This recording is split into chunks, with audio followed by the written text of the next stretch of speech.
Bon, souvent, je n'aime pas beaucoup ce terme intellectuel. Parce que le Congo n'a pas d'intellectuel. Non, professeur, oui, monsieur. Ça vous exagérez, hein? Nous avons des universitaires, des diplômés.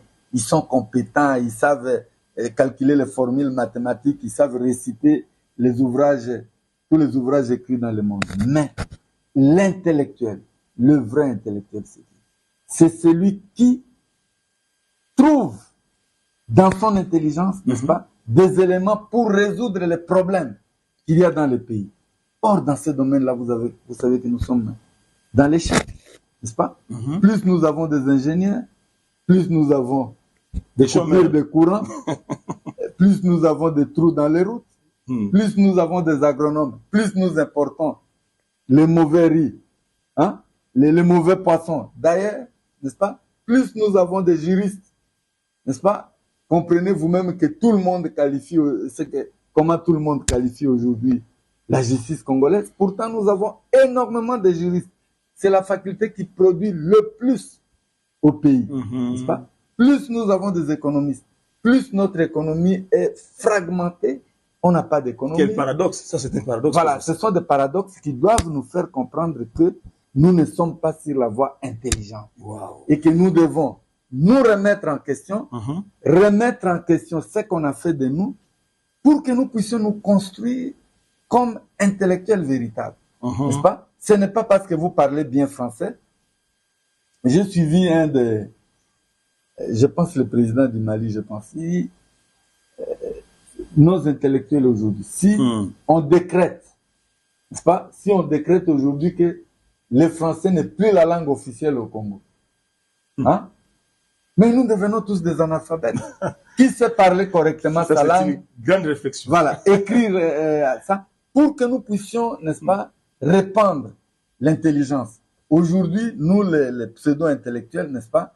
Oh, professeur, comment vous appelez pseudo-intellectuels? Oui, parce que nous n'avons pas encore résolu. Vous, par exemple, vous avez défendu votre thèse en 1983, je pense. Défendre une thèse n'est pas contribuer au développement du pays. N'est-ce pas? Défendre une thèse, d'ailleurs, c'est pour moi. Chacun qui défend sa thèse, hein, il cherche mais on la met à la place publique, non? Etc. Non, ce que je voudrais vous dire, c'est que nous ne valorisons pas l'intelligence. N'est-ce pas? Or, c'est l'intelligence qui est la vraie richesse. Ce n'est pas le cuivre, ce n'est pas la grandeur, non, c'est l'intelligence. Bon, je vous donne un cas qu'on ne nous enseigne jamais.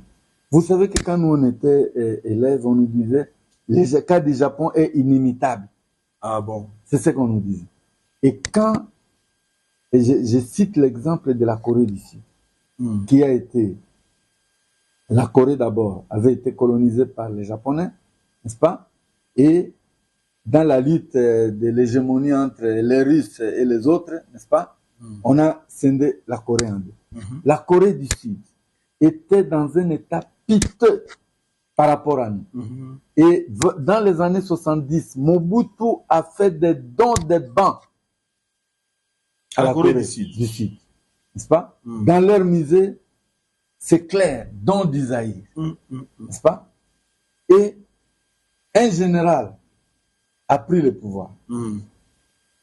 Il a dit, nous changeons de paradigme. N'est-ce pas? Les autres nous disent de travailler 8 heures par jour. Mais nous changeons de paradigme. Nous travaillons 16 heures par jour. Nous devons rattraper les retards. Nous devons rattraper les retards. 16 heures par jour. N'est-ce pas? Et 16 heures par jour, il a obligé des gens de travailler 16 heures par jour. Et les Coréens ont investi dans l'intelligence. N'est-ce pas? Un enfant coréen, les concours commencent depuis l'école maternelle. Wow. Les études sont très difficiles.